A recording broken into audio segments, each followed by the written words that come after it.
Everyone envied me. "Rhea is a goddess, bro," my friend said. "You're so lucky." My mom reminded me every phone call. And even strangers commented, "You two look like a power couple." Rhea had that kind of presence, flawless skin, effortless grace, and a smile that could light up the room like a chandelier. She wasn't loud, but her silence was powerful. The kind of silence that made people lean in closer, want more. She was the kind of woman who always smelled like fresh lilies and success. And I was the man who stood next to her like a shadow, hoping to catch some of her light. We met at a networking event. I was fumbling with my startup pitch, sweating in a borrowed suit. She was there with her PR firm, managing a tech giant's image. She saw me before I saw her. And just like that, she picked me. Dating Rhea felt like I was a side character in a Netflix series about her life. She chose the restaurants. She picked the wine. She decided when we met and for how long. But when she laughed, when that laugh was mine, I felt like I had won the lottery. We got married in an intimate ceremony at her farmhouse. Everything was pastel, curated, and classy. Her side had CEOs and influencers. Mine had a few cousins and an overexcited uncle. Still, I was happy, because she had picked me. She said I made her feel grounded, said I was real, said I was the only man who saw her behind the spotlight. And I believed her. Before she became a stranger with my last name, Rhea was magic. And I was mesmerized. We weren't equals when we met, not in status, not in confidence, not in the way the world looked at us. She had presence, poise, and polish. I had sincerity and second-hand ambition. But none of that mattered to me, because when Rhea chose to spend time with me, really spend time, it felt like a blessing I didn't deserve. I remember our first real date. I had planned a rooftop dinner, pulling strings with a college friend who worked at a small bistro. It wasn't fancy, but had fairy lights, soft music, and a view of the city she loved. She wore a simple white dress and no makeup that night. Said she wanted to be just Rhea around me, and that just Rhea was more breathtaking than any curated version I'd seen before. I listened more than I talked in those early days. Not because I didn't have stories, but because hers fascinated me. The way she saw the world, the way she moved through it, commanding space without demanding it. And slowly, I became her space of calm. She had bad days, days when her boss screamed at her, or when a client threatened to drop their agency. I was there through them all, with warm tea, with arms that held more than just her body, they held her storms. I remember the first time she had a panic attack. We were sitting on the floor of my studio apartment. She had just lost a pitch she'd worked on for weeks. Her breath quickened, her eyes blurred, and she whispered, "I can't fail like this. I can't." I didn't panic. I just held her hand, made her count her breaths with mine. 5 in, hold, 5 out, repeat. She calmed down, fell asleep in my lap that night. Later, she said, "No one's ever stayed when I break." I stayed. I stayed when she was jobless for 6 months and cried herself to sleep from the shame of it. I stayed when her mother pressured her to marry someone on her level, and she shut down for weeks. I stayed when she doubted herself, when she gained weight and called herself unworthy, when she lost a client, when she overworked herself to impress. I stayed because I loved her. Not just the polished, pretty, powerful version the world praised, but the messy, moody, melting down Rhea who just wanted someone to say, "You don't need to be perfect to be loved." That's what I tried to be, her safe place, her anchor, her mirror that showed her worth even when the world cracked. She once said, "I feel like I can breathe around you." I wore that sentence like armor, even if I was tired, even if I was struggling with my own dreams. Because when you love someone that deeply, their dreams become yours too. I didn't need grand gestures from her. Her laughter at my lame jokes, her hand brushing mine during walks, the way she whispered "thank you" against my shoulder after long days. That was enough. For a long time, her presence was my prize, and I would have spent my life fighting for her smile. I just never expected that one day it wouldn't be mine anymore. In the beginning, things were almost cinematic. Morning coffee, kisses on the forehead, long drives with music and silence.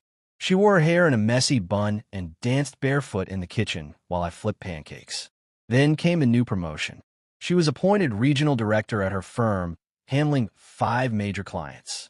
She started leaving home early, returning late. Dressed sharper, talked faster. Her eyes were always scanning emails on her phone. I was proud of her. I was there to help, to give support, to build a happy family. Then I started to notice the Rhea hidden behind that flawless smile. The one who was welcoming, joyful, easy to befriend, had another side.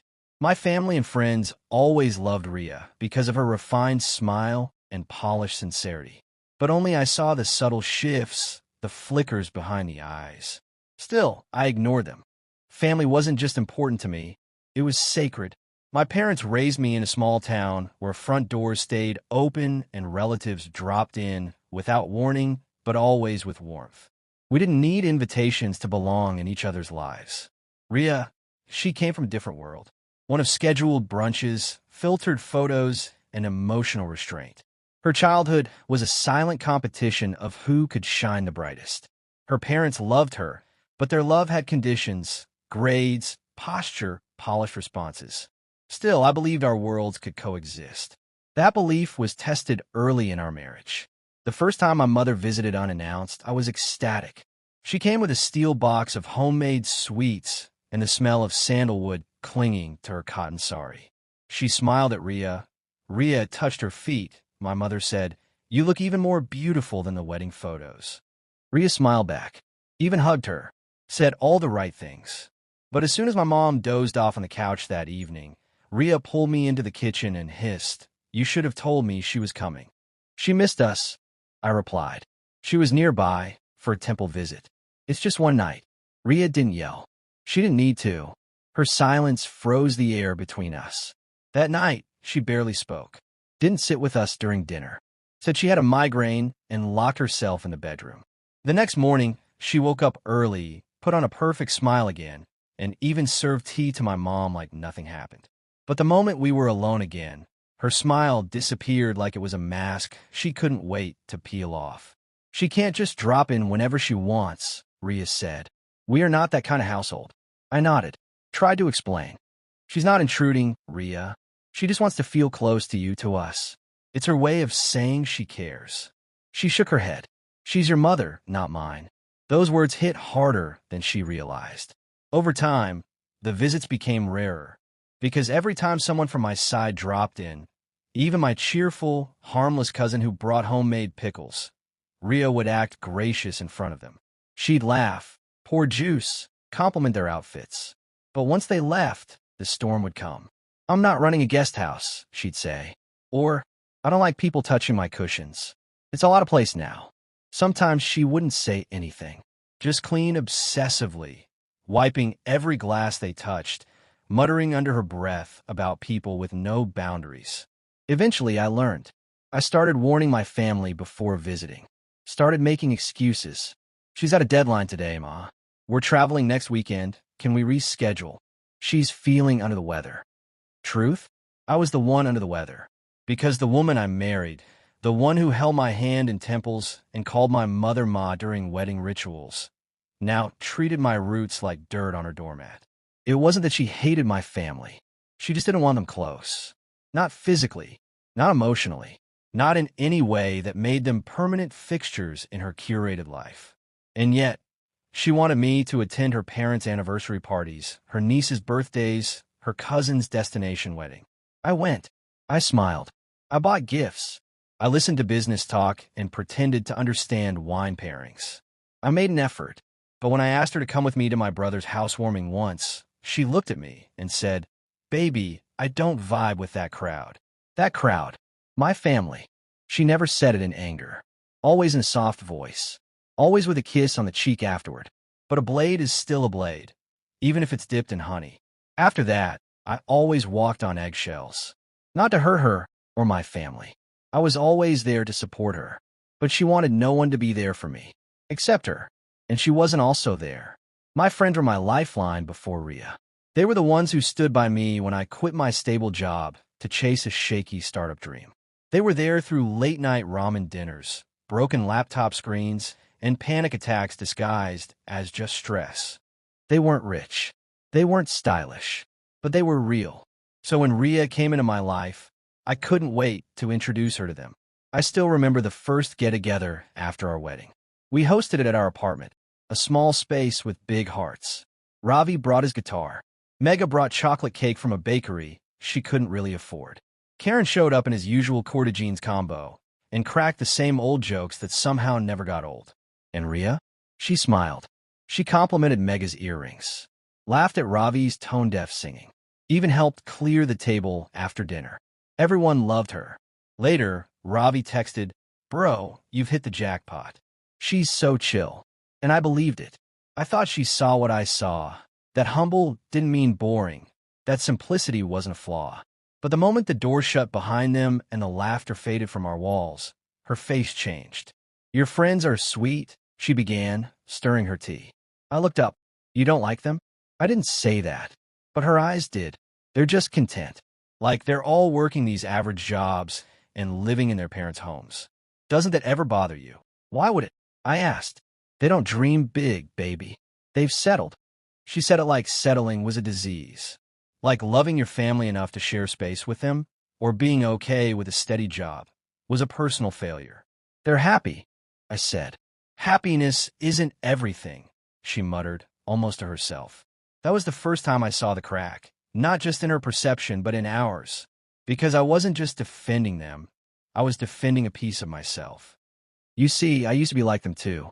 Before the suits, before the magazines, before I adjusted my vocabulary around Rhea's friends. I used to be that guy who found joy in biryani nights and shared Ubers. But she made me feel like I had to evolve. Like loving her meant leveling up. So I tried. I started saying no to weekend chai meetups. Started replacing by with dude, buying watches I couldn't afford, and silently hoping my friends wouldn't show up unannounced because I didn't want to hear her sigh again. When they invited us to a friend's baby's first birthday in a modest community hall, she wore her best smile during the event. But on the drive back, she said, "Why do you associate with people who throw parties in basements with paper plates? Don't you think your image matters?" My image? I laughed bitterly. I thought I mattered. She didn't respond. She just looked out the window, uninterested in the life that made me. After that night, I noticed more. If Ravi talked about launching a small music school, she called it cute but later scoffed. He should have aimed for something global. If Mega mentioned taking a break from work to raise her newborn, Rhea whispered to me, "Some women just stop trying once they marry." And when Karen brought up moving into his family's ancestral home, with 3 generations under one roof, she blinked and said, "That sounds cozy," before turning to me later and saying, "Honestly, I die in that environment." What she didn't realize, or maybe didn't care about, was that those comments weren't just about them. They were about me. Because I came from that world. One where warmth mattered more than ambition. Where people lived together not because they had to, but because they wanted to. But to Rhea, that life was clutter. Outdated. Stifling. And the more she looked down on them, the more I felt her looking down on me. I began distancing myself. Not from her, but from them. Stopped responding to group texts. Said I was busy when they planned getaways. Ignored the jokes they used to tease me with.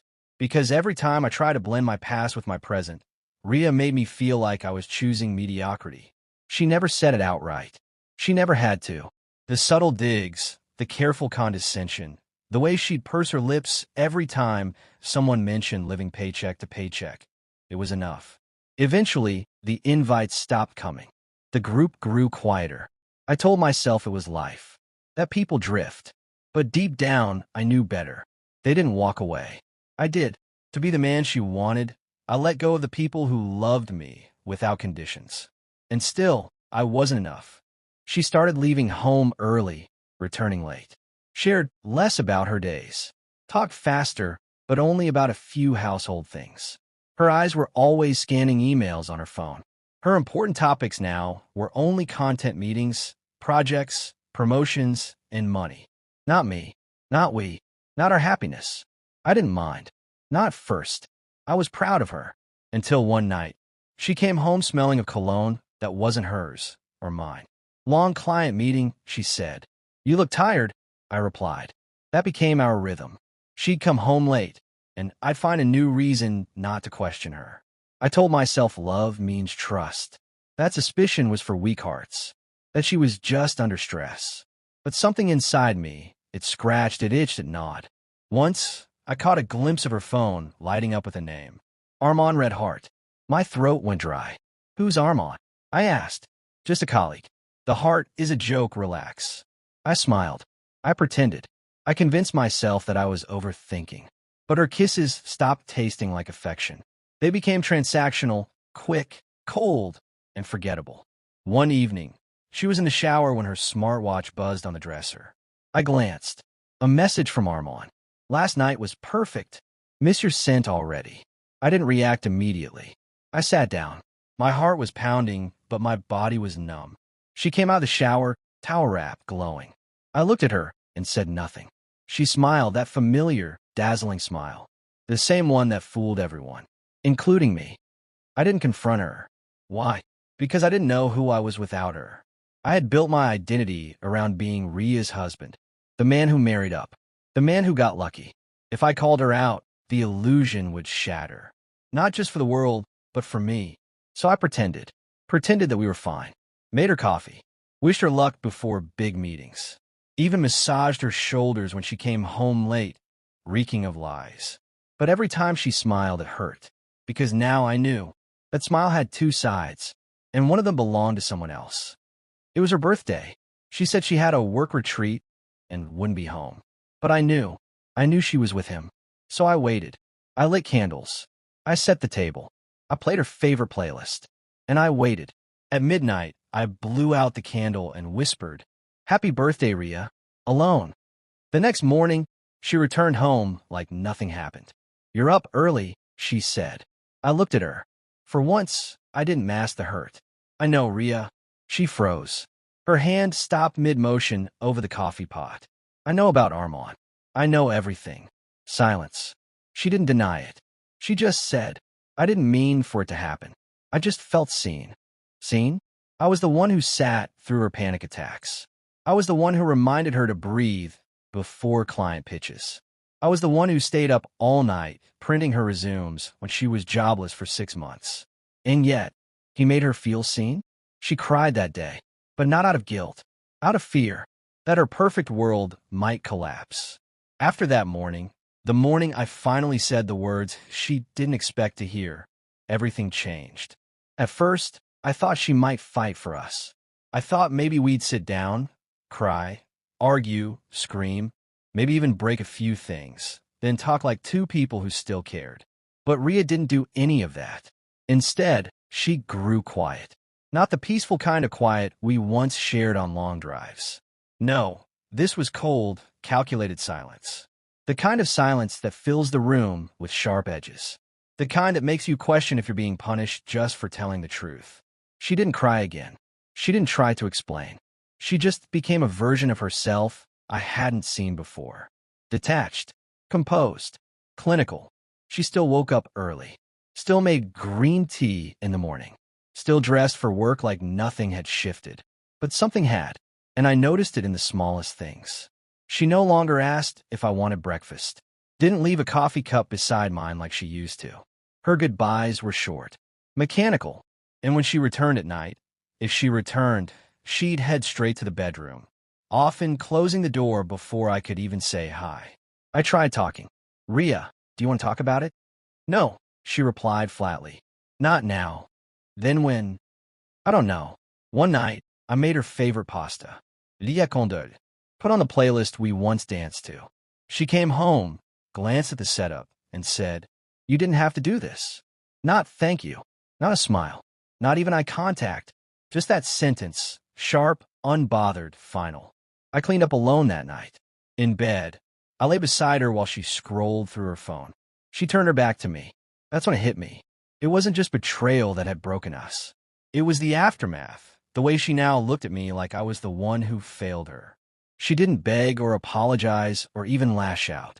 She just shut down emotionally. And in some ways, that was worse than yelling or blaming. It made me feel invisible, like I no longer mattered. She asked for time, said she needed space to think. I gave it to her, but I packed my things, moved into a friend's spare room. The silence in that small room was better than the noise inside her lies. Months passed. She called. She texted. She emailed. You're still the only one who knows the real me. It doesn't matter like you do. Can we start again? But the truth is, once trust breaks, even love can't hold the pieces together. A year later, I saw her on the cover of a lifestyle magazine. Ria Mera, the face of power and grace. She looked flawless. But I knew better now. I knew what lived behind that smile. Not strength, not peace, but guilt and glass shards. Sometimes the most beautiful things are the ones hiding the most broken truths. People still ask me, why did you leave her? They say, you had everything. No, I had a woman who loved being loved, but not enough to love back the same way. I had a marriage built on performance, not presence. I had a partner who smiled like a goddess, but kissed like a stranger. So I left, not because I stopped loving her, but because she stopped choosing me. If you liked this story, don't forget to like, share, and subscribe to Mended Souls, where broken hearts shine beyond the scars. And please leave a comment below, because every story matters.